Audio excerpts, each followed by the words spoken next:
علی سید الانبیاء والمرسلین محمد و آلہ و صحبہ اجمعین، اما بعد۔ عزیز بزرگوں، حضرت یوسف علیہ السلام کا قصہ چل رہا ہے، کیسے یوسف علیہ السلام نے خواب دیکھا اور کیسے حضرت یوسف علیہ السلام گھر کے اطمینان سے کنویں کے اندھیرے تک پہنچ گئے۔ کل گزشتہ یہ ذکر کیا جا چکا۔ آج کی مجلس میں انشاءاللہ حضرت یوسف علیہ السلام کیسے اندھیرے کنویں سے مصر کے محل میں پہنچے اور کیسے مصر کے محل سے پھر سے واپس جیل خانے میں پہنچے، انشاءاللہ وہاں تک ہم تذکرہ کریں گے۔ جب بھائیوں نے حضرت یوسف علیہ السلام کو کنویں میں ڈال دیا تو آگے اللہ فرماتے ہیں وَجَاءُوا أَبَاهُمْ عِشَاءً يَبْكُونَ، یہ سب کے سب اپنے بھائیوں کے اپنے ابا کے پاس رات کے وقت روتے ہوئے آئے۔ لکھا ہے مفسرین نے ڈال تو صبح کے وقت دیا تھا حضرت یوسف علیہ السلام کو کنویں میں، لیکن انتظار ان لوگوں کو رات کا تھا، کیونکہ اس زمانے میں لائٹ وغیرہ کا انتظام ہوتا نہیں تھا، اور اندھیرے میں جائیں گے تو پتہ نہیں چلے گا کہ سچی مچی کے آنسو ہے کہ یہ جھوٹ پوٹ کا رو رہے ہیں، لہذا رات کا وقت اختیار کیا۔ کہتے ہیں کہ 3 لوگوں کے رونے کا کوئی اعتبار نہیں ہے۔ ایک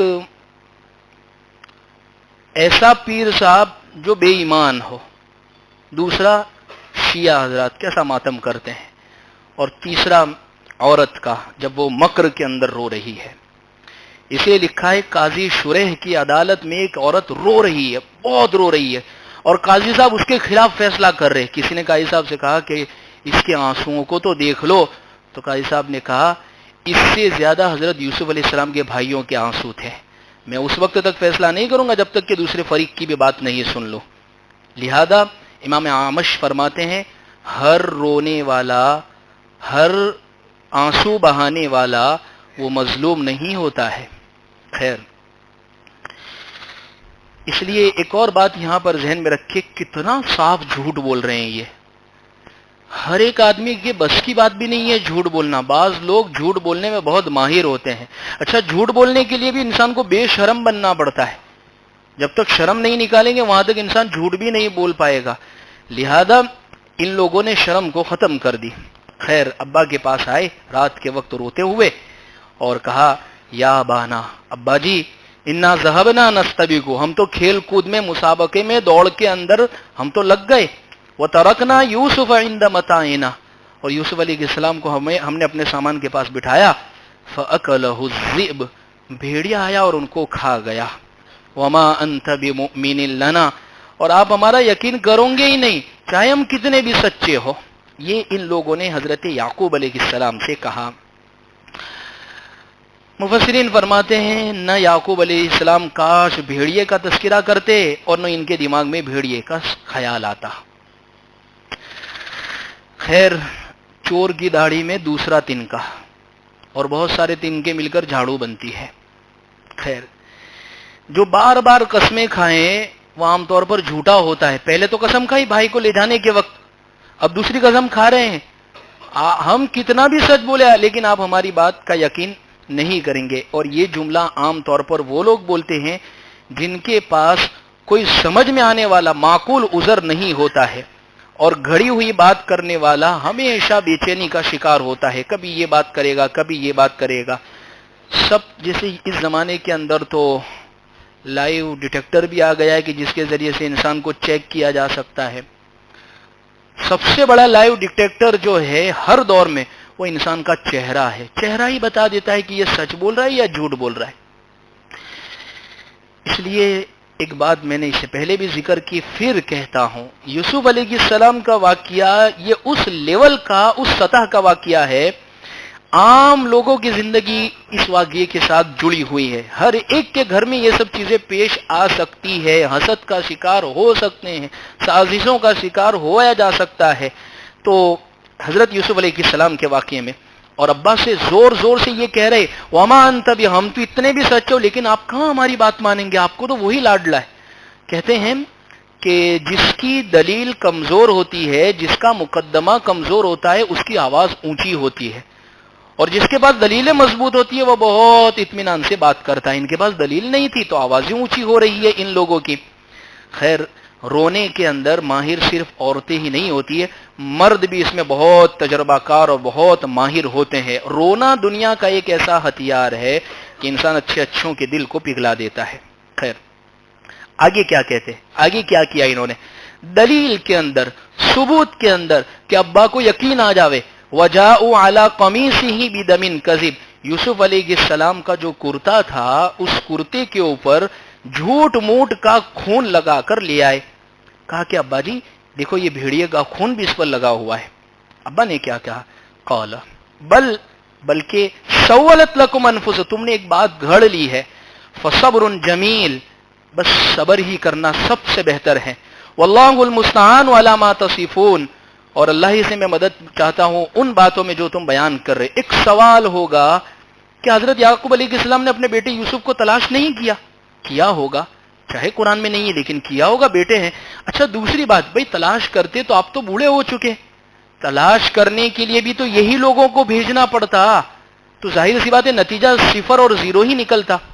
یا بعض مفسرین نے یہاں پر یہ بات لکھی ہے کہ اللہ نے وحی کے ذریعے سے بتلا دیا کہ یعقوب اب آپ کی آزمائش یہاں سے زبردست شروع ہو رہی ہے۔ خیر، یہ لوگ ایک اصول میں بتلاتا ہوں، اب ذہن میں رکھنا، اس اصول کو ہر جگہ پر کام آئے گا۔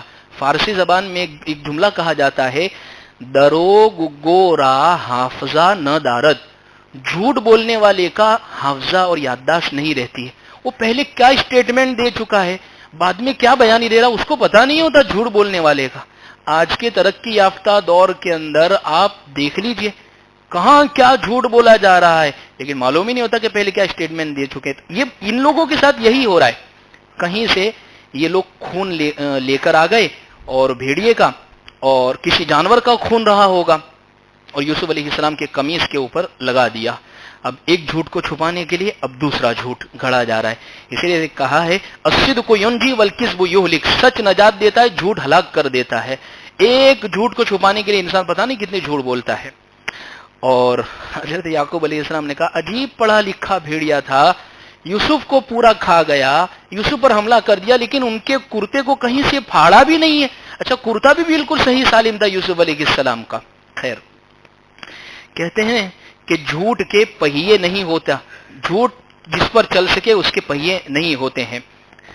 اس وقت حضرت یعقوب علیہ السلام نے صرف یہی کہا کہ فصبر جمیل، اگر کسی پر مصیبت آوے اور اگر وہ یہ چاہتا ہے کہ اللہ اس مصیبت میں اس کے انجام کو بہتر کرے، اس کو چاہیے کہ یہ دعا پڑھے، فصبر جمیل واللہ المستعان علی ما تصفون، کہ سب سے بہترین صبر ایسا صبر کہ بس جس میں اللہ کے فیصلے پر انسان راضی ہو جاوے۔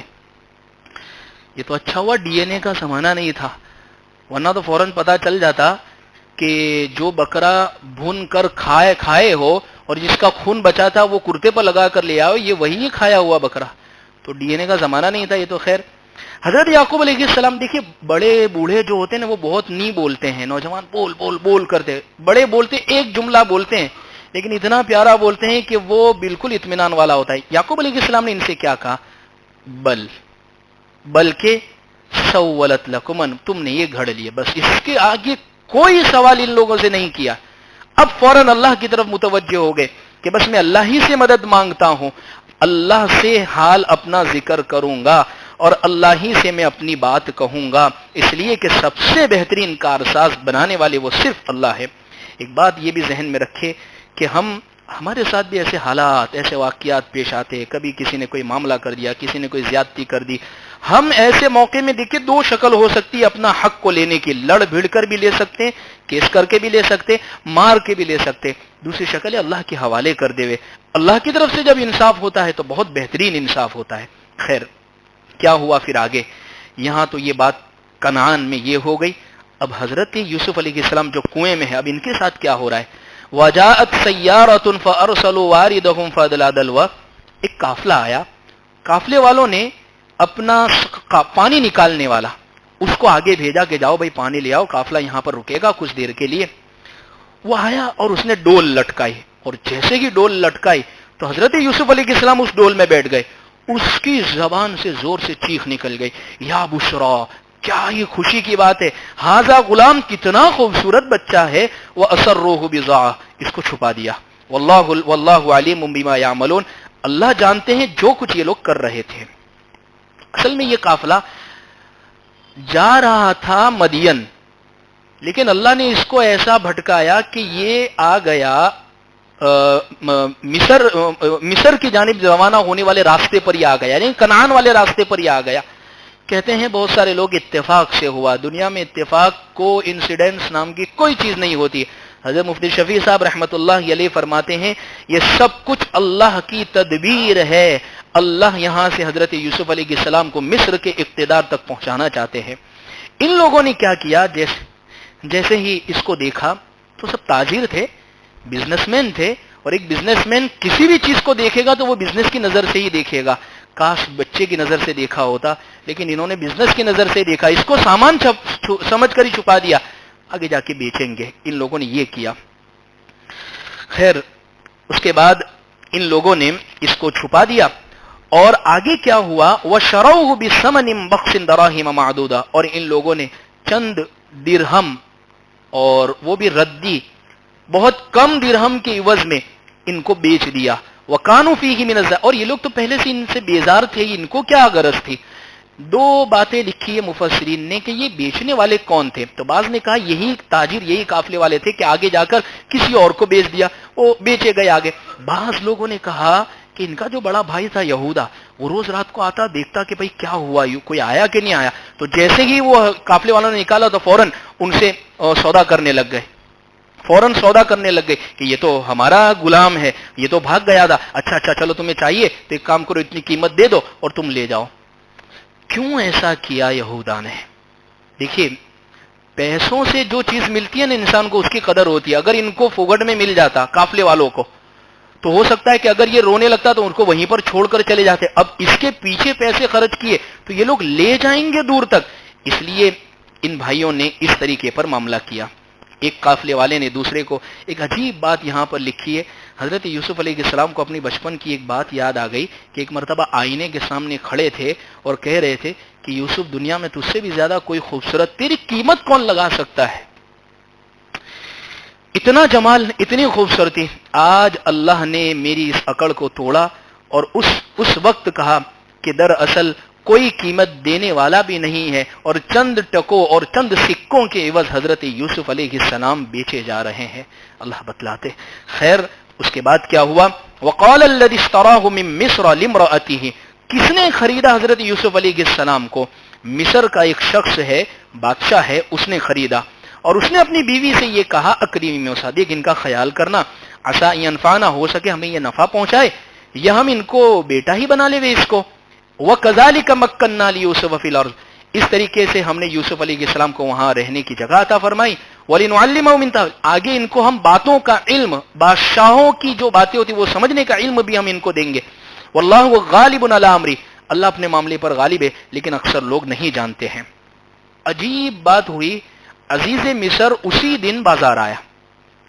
فائنانس منسٹر لکھا ہے کہ اس کے ہاتھ میں مصر کے خزانے تھے، یہ وہاں آیا اور اس کو ضرورت تھی، جیسے کہ حضرت یوسف علیہ السلام کو دیکھا تو یہ پسند آ گئی، اور لکھا ہے کہ سونا، مشک اور ریشمی کپڑے یہ سب دیے حضرت یوسف علیہ السلام کے خریدنے کے بدلے میں، اور لے کر آیا، اور گھر آ کر اپنی بیوی سے یہ کہا اکریمی مسوا، دیکھ ان کا اچھا خیال کرنا۔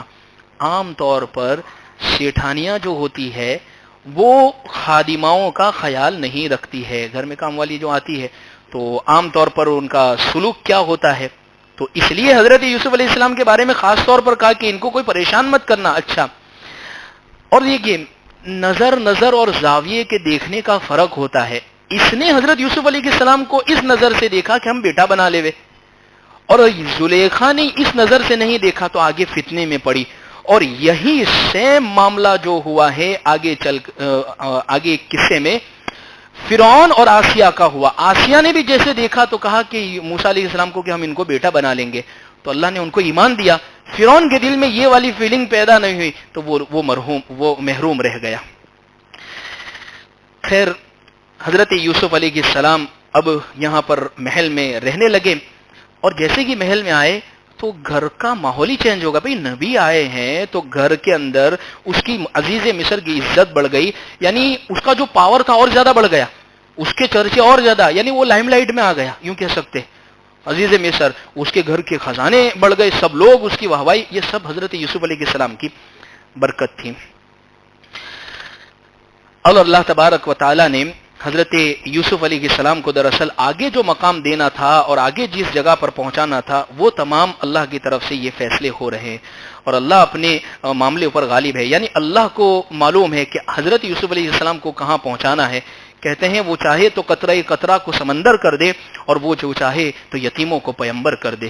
اللہ حضرت یوسف علیہ السلام کو کہاں پہنچانا چاہتے۔ اب آگے کیا ہوا، وَلَمَّا بَلَغَ أَشُدَّهُ آتَيْنَاهُ حُكْمًا وَعِلْمًا، جب حضرت یوسف علیہ السلام جوان ہو گئے تو اللہ فرماتے ہم نے ان کو حکمت عطا فرمائی، علم عطا فرمایا، وَكَذَلِكَ نَجْزِي الْمُحْسِنِينَ، ایسے ہی ہم نیک لوگوں کو یہ چیز عطا فرماتے ہیں۔ تقریباً 40 سال یا 33 سال کے اندر یہ واقعہ ہوا کہ جب حضرت یوسف علیہ السلام کو نبوت، علم شریعت اور یہ تمام کے تمام چیزیں اللہ تبارک و تعالیٰ نے یوسف علیہ السلام کو عطا فرمائی۔ اب عجیب واقعہ محل میں پیش آتا ہے، وَرَاوَدَتُهُ الَّتِي هُوَ فِي بَيْتِهَا، قرآن کی یہ مزاج اور قرآن کے الفاظ سمجھیے۔ قرآن یہاں جو کہتا ہے میں آپ کو کیسے سمجھاؤں۔ قرآن یوں کہہ رہا ہے، جس کے گھر میں یوسف علیہ السلام رہتے تھے اس نے حضرت یوسف علیہ السلام کو پھسلایا اپنی طرف۔ یوں نہیں کہا عزیز مصر کی بیوی نے پھسلایا، یوں نہیں کہا زلیخا نے پھسلایا، یوں کہا جس کے گھر میں رہتے تھے اس نے پھسلایا۔ اب اندازہ لگائیے، جس کے احسانات ہوا کرتے ہیں تو اس کے ساتھ تو سلوک اور زیادہ بہتر کیا جاتا ہے۔ اللہ نے یہ تعبیر اختیار فرمائی، یہ تعبیر کے اندر حکمت ہے۔ اچھا کیا ہوا، پھسلایا، اور پھسلانے کے بعد وغلقت الابواب، دروازے بند کر دیے، وقالت، اور کہنے لگی ہیت لک یوسف، بس آ جائیے۔ ایک جملہ یہ سب حربوں پر یوسف علیہ السلام کا بھاری رہا، قال معاذ اللہ، اللہ بچاوے، انہ ربی احسن مثوائے، وہ میرا پروردگار ہے، یا تو اللہ یا یہ میرا رب، یعنی یہ جو مجھے گھر میں لے آیا ہے عزیز مصر، اس نے میرے ساتھ اچھا معاملہ کیا ہے، میں کیسے یہ خیانت کر سکتا ہوں۔ اور فرمایا انہ لا یفلح الظالمون، ظالم لوگ کامیاب نہیں ہوتے ہیں۔ راودت کہتے ہیں پھسلانا۔ کیسے پھسلانا؟ یہ کیا کرتی تھی زلیخا، روزانہ الگ الگ کپڑے بدلتی ہے، کبھی لالی پاؤڈر لگا کے فل میک اپ کر کے یوسف علیہ السلام، کبھی بالوں کو سوار کر آ رہی ہے، کبھی یہاں سے یہ بال بنا کر آ رہی ہے کہ ان کی توجہ میرے اوپر ہو۔ یہ ہے مطلب راودت کا، الگ الگ طریقے سے بس اپنی طرف مائل کرنا۔ عورت کا نام نہیں لیا ہے، پردہ رکھا ہے، یہ قرآن کا حسن ہے۔ پہلے یوسف علیہ السلام پر تمام طرح کے حربے استعمال کیے ہیں، اور یہ سب جب نہیں چلے ہیں تو پھر ڈائریکٹ اخیر میں یہ کہہ دیا ہائی تلک، میں کہتی ہوں یہ کام کرنا ہی پڑے گا۔ یعنی پہلے یوں کہہ سکتے ہیں آنکھ مار کر اشاروں کے ذریعے سے کہ یہ راضی خوشی کوئی کام کر لے، جب یہ سب نہیں ہو رہا ہے تو اب یہ حکم دے رہی ہے یوسف علیہ السلام سے کہ آپ کو یہ کام کرنا ہی پڑے گا۔ یہ دوسری آزمائش حضرت یوسف علیہ السلام کی شروع ہو رہی ہے، اور یہ بہت بڑی آزمائش ہے۔ لکھا ہے دروازے بند کر دیے۔ کتنے دروازے تھے؟ امام قرطبی فرماتے ہیں 7 دروازے تھے، اور وہ سب کے سب دروازے بند کر دیے۔ لیکن حضرت یوسف علیہ السلام نے صرف ایک طاقتور جملہ کہا۔ لکھا ہے کتابوں میں، جس شخص پر شہوت کا غلبہ ہو جاوے، جو شخص گناہ سے بچنا چاہے، جو شخص چاہے اللہ کی طرف متوجہ ہو، وہ فوراً معاذ اللہ اور استغفر اللہ پڑھے، انشاءاللہ گناہ کے خیالات اس سے دور ہو جائیں گے۔ حضرت یوسف علیہ السلام نے یہی جملہ پڑھا، اور یہ تمام چیزیں ذکر کی ہے کہ تم غور تو کرو، میں اپنے آقا کے ساتھ نمک حرامی کیسے کر سکتا ہوں، انہوں نے میرے ساتھ کیسا معاملہ کیا ہے۔ لیکن یہ تمام کے تمام کہنے کے بعد اس نے یہی کہا کہ بس آپ کھل کر آ جائیے۔ آگے قرآن کہہ رہا ہے وَلَقَدْ هَمَّتْ بِهِ وَهَمَّ بِهَا، اس نے پکا ارادہ کر لیا یوسف علیہ السلام کے ساتھ گناہ کرنے کا۔ وَهَمَّ بِهَا، یوسف علیہ السلام کے دل میں بھی کچھ خیال ہو چلا تھا۔ لولا الرأى برهان ربی، اگر وہ اپنے پروردگار کی دلیل کو نہ دیکھ لیتے۔ كذلك لنصرف عنه السوء والفحشاء، اسی طریقے سے ہم نے یوسف علیہ السلام سے برائی اور گناہ کو دور کر دیا، اور بے شک وہ ہمارے چنندہ بندوں میں سے تھے۔ اس نے پکا ارادہ کر لیا تھا۔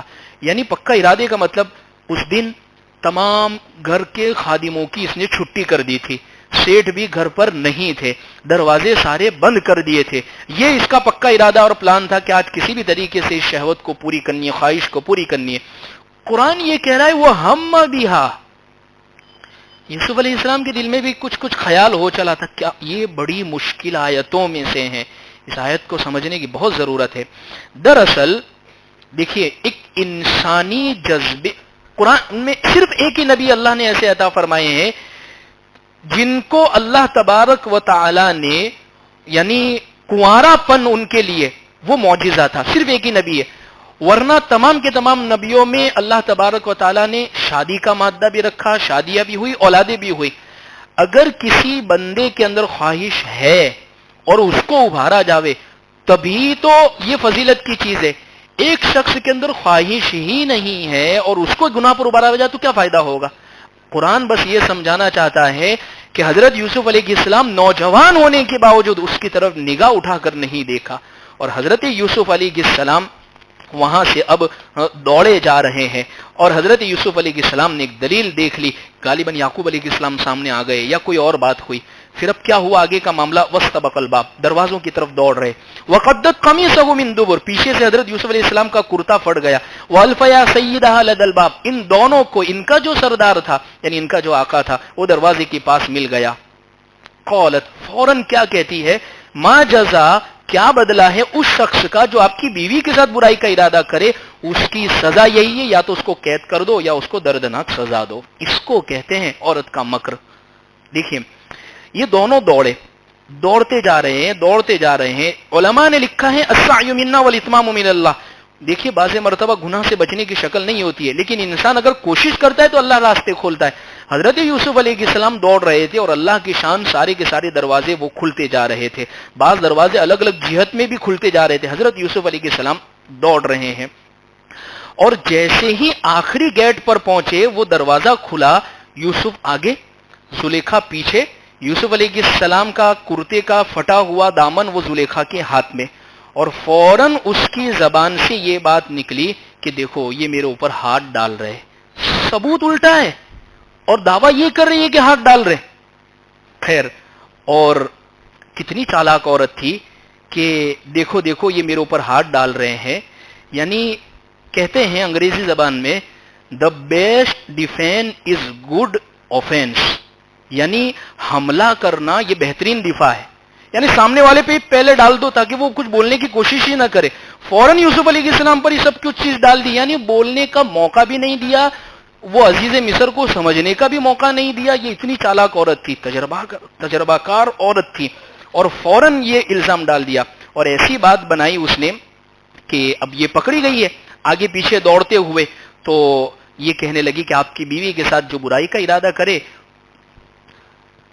دو سزا بتائیے اس نے۔ چالاک کتنی تھی، اس کو یہ ڈر تھا مجھے یوسف چاہیے بھی لیکن ابھی پکڑی گئی ہوں، تو اگر میں عزیز مصر پہ ڈال دوں گی کہ آپ سزا دے دے تو ہو سکے کہیں قتل کی سزا نہ دے دے تو یوسف میرے ہاتھ سے نہ چلے جاوے، تو سزا بھی خود ہی بتاتی ہے کہ ان کو یا تو قید کر دو یا کوئی کوڑے وغیرہ مار دو، لیکن یوسف جانے نہیں چاہیے ہاتھ سے۔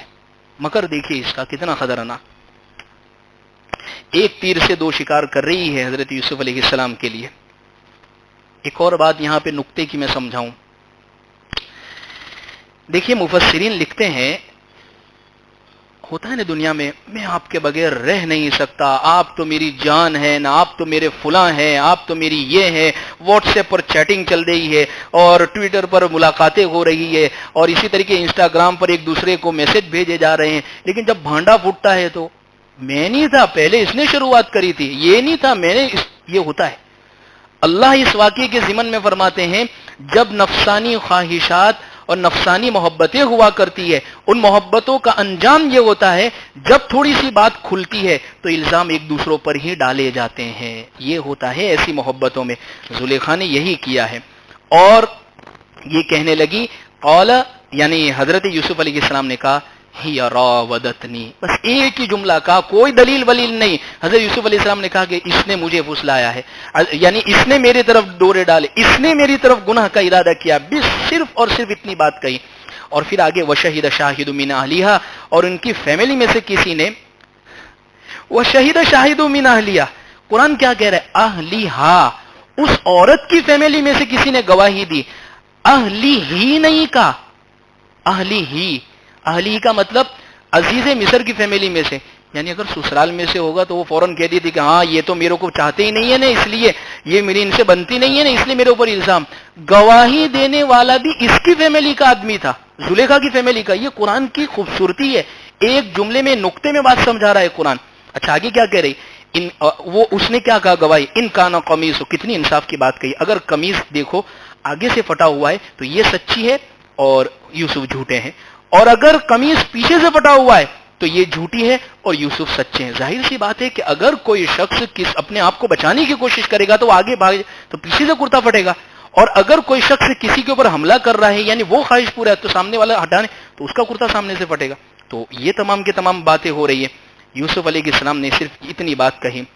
یوسف علیہ السلام پر تہمت لگی تو ان کے گھرانے میں سے، یا بعض لوگوں نے لکھا ہے کہ کسی بچے نے جواب دیا، لکھا ہے یہ وزیر جو تھا یہ جذباتی آدمی نہیں تھا، اور دونوں کی بات سنی اور اپنا کوئی کمنٹ، دیکھیے قرآن میں تو اس کا کوئی کمنٹ نہیں ملتا ہے کہ بھئی ایسے موقع پر اس نے کچھ کیا ہو کہ کسی طریقے سے کوئی، لکھتے ہیں ماہرین قانونیات یعنی جو لا جو بناتے ہیں انہوں نے ایک عجیب بات لکھی ہے، حالاتی ثبوت یہ حالات بتاتے ہیں، یعنی جہاں چشمدید گواہ نہ ہو وہاں پر سرکمسٹینشنل ایویڈنس جو ہوتے ہیں وہ بہترین گواہ ہوتے ہیں۔ حالات دیکھو کیا کہہ رہے، حالات دیکھیے تو وہ تو کرتا تو اس کے ہاتھ میں، لیکن مظلوم تھے، باہر سے آئے تھے، خادم تھے، کون تھا سننے والا یوسف علیہ السلام کی؟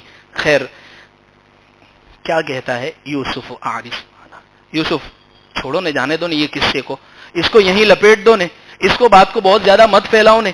واستغفری لذنبی، جا تو بھی چل جا گناہ کی معافی مانگ، بس اتنی بات کہی۔ انکی کنتی من الخاطئین، کہ بے شک تو ہی نافرمان میں سے ہے اور تو ہی خطاکار میں سے، یعنی یوسف سے یہ کہہ رہے کہ اس بات کا کسی بھی جگہ پر تم چرچا مت کرنا۔ ظاہر سی بات ہے بڑے لوگوں کے، بڑے گھرانے کے لوگ تھے تو اپنی عزت بچانے کے لیے مسافروں پر ہی تو ڈالیں گے، غریبوں پر، یتیموں اور تہمت انہی لوگوں پر بھی تو ڈالیں گے۔ یوسف علیہ السلام اس بات کو بھول جاؤ اس لیے کہ میری عزت کا سوال ہے۔ چلو یہ ہو گیا، لیکن اب کیا ہوا؟ وقال نسوۃ فی المدینہ امرأۃ العزیز، چند عورتیں شہر میں باتیں کرنے لگی۔ کیا باتیں ہو رہی ہیں؟ یہ عزیز مصر کی جو بیوی ہے تراود فتاها عن نفسی، اپنے نوجوان کو پھسلا رہی ہے، اپنے گھر میں جو کام کرتا تھا اس کے ساتھ انہوں نے بڑی عجیب حرکت کی ہے۔ قد شغفها حبا، ایسا لگتا ہے وہ اس کی محبت میں اندھی ہو گئی ہے۔ انا لنراها فی ضلال مبین، واقعی بالکل اس کی تو سود مر گئی ہے، اس کا شوہر وہ فائنانس منسٹر ہے، اس کو چھوڑ کر ایک غلام کے ساتھ یہ سلوک کر رہی ہے۔ ان لوگوں کو کیسے پتا چلا شہر میں؟ یہ تو بند کمرے میں بات ہو رہی ہے۔ دو باتیں لکھی ہے، عورت کے پیٹ میں کوئی بات نہیں ٹکتی ہے، یہ خود ہی اپنی دو سہیلیوں سے کہہ رہی کہ ایسا ایسا معاملہ پیش آیا، اور ان دونوں کو اس نے یہ کہا کہ دیکھ تو کسی سے کہنا مت، اگر کوئی بات پھیلانی ہو تو کسی سے کہو، اور ساتھ میں یہ بھی کہہ دو کسی سے بھی کہنا مت، تو وہ بات جلدی زیادہ پھیلے گی۔ اور یہ تو عورتیں تھی، پھر دوسرے ہی دن یہ تو بات ٹاک آف دا ٹاؤن بن گئی، پورے ملک کے اندر، شہر کے اندر ہو ہا ہو گئی کہ کیا ہو رہا ہے عزیز مصر کے گھر میں۔ دوسری بات یہ لکھی ہے کہ دراصل اس نے نہیں کہا، گھر میں جو کام کرنے والے ہوتے ہیں انہوں نے کہا، اور آج بھی یہی ہوتا ہے، ایک جگہ پر کام کرنے والی آتی ہے، یہاں کی بات دوسری جگہ کہتی ہے، تو اپنے سیکریٹ ان سے رکھنے چاہیے، ہر باتیں ان کے ساتھ شیئر نہیں کر دینی چاہیے۔ تو ان لوگوں نے یہ بات پھیلائی، اور حضرت یوسف علیہ یہ عزیز مصر کے بارے میں یہ لوگ یوں کہنے لگے فی ضلال مبین، یہ تو اس کو کچھ سمجھ نہیں پڑتی، یعنی زلیخا کے بارے میں کہا اس کو کچھ سمجھ نہیں پڑتی۔ اب زلیخا کے کان میں یہ بات پہنچی کہ میرے بارے میں چرچے ہو رہے ہیں شہر میں۔ فلما سمعت بمکرہن، جب یہ ان کے چرچے، ان کی باتیں سنی، سب کو بلایا، ارسلت الیہن، آؤ نے میرے گھر، واعتدت لہن متکئا، اور سب کے لیے ایک بیٹھک بنائی، واعتت کل واحدۃ منہن سکینہ، سب کے ہاتھ میں چھری دی، وقالت اخرجوا، اور یوسف علیہ السلام کہا ذرا آؤ تو سری ان کے سامنے۔ فلما رأینہ، جب ان لوگوں نے یوسف علیہ السلام کو دیکھا، یوں کہا اکبرنہ، یعنی ان کی آنکھیں پھٹ گئی اور باہر نکل آئی، وقطعن ایدیہن، اور اسی ہوش کھو بیٹھی اور اپنی انگلیوں کو کاٹ لیا، اور ان کی زبان سے یہ بات نکلی، حاشا للہ، یا اللہ، مہذا بشرا، یہ تو کوئی انسان نہیں ہے، ان ھذا الا ملک کریم، یہ تو کوئی فرشتہ لگ رہا ہے ہمیں۔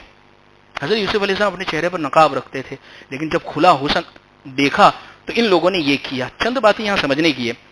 عزیز مصر کی بیوی کو جب یہ پتا چلا اس کے خلاف باتیں چل رہی ہے تو اس نے یہ حربہ استعمال کیا، ان سب کو بلاؤں اور میں اپنے گھر پہ کھلاؤں، تو جب میرا کھائے گی تو میرا گائے گی، جس کے پیٹ میں لقمہ جاتا ہے تو وہ اس کے بارے میں باتیں نہیں کرتا ہے۔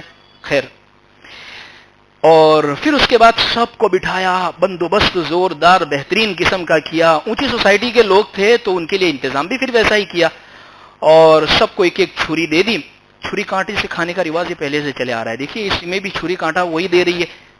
اور حضرت یوسف علیہ السلام جیسے ہی آئے، باہر آئے پیغمبرانہ شان میں، ان کو تو کچھ پتا نہیں ہے، سمجھے کہ شاید کسی کام کے لیے بلایا، لیکن جیسے ہی نکلے تو سب نے یہ کہا کہ یہ تو کوئی اور ہی شخصیت ہے. جیسے ہی حضرت یوسف علیہ السلام پر نگاہ پڑی، حواس باختہ ہو گئے اور ان سب نے اپنے ہاتھ کاٹ دیے. عجیب بات لکھی ہے اور حدیث میں ہے، امی عائشہ فرماتی ہے لواحی زلیخا لو رأینا حبیبی لآثرن قطع القلوب علی یدی. یہ زلیخا کی جو سہیلیاں تھی، انہوں نے یوسف کو دیکھا تو اپنی انگلیاں کاٹ دی. اگر میرے حبیب کا حسن دیکھتی محمد الرسول اللہ صلی اللہ علیہ وسلم کا تو اپنے کلیجے اور اپنی گردنوں کو کاٹ دیتی. اور حقیقت میں یہی ہوا. صحابہ نے نبی کا حسن دیکھا تو صحابہ نے اپنی گردنیں نشاور کر دی نبی صلی اللہ علیہ وسلم کے سامنے. خیر آگے کیا ہوا؟ پھر زلیخا کیا کہنے لگی؟ قالت، اب اس کو موقع ملا، فذالکن الذی لمتننی، ہاں جس کے بارے میں مجھے کہہ رہی تھی نا، ملامت کر رہی تھی، مجھے ٹونے مار رہی تھی، یہ وہی ہے. وَلَقَدْ رَأَوْا، اور ہاں میں نے اس کو پھسلایا تھا. دیکھیے کتنا جری ہو گئی، میں نے اس کو کہا تھا گناہ کے لیے.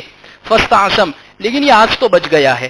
وَلَئِن لَّمْ يَفْعَلْ مَا آمُرُ، لیکن آئندہ اگر اس نے میرا کہنا نہیں مانا، لَيَسْجُنَنَّ وَلَيَكُونَ مِنَ الصَّاغِرِينَ، میں اس کو قید کروا دوں گی یا تو اس کو میں ذلیل کر کے رکھ دوں گی.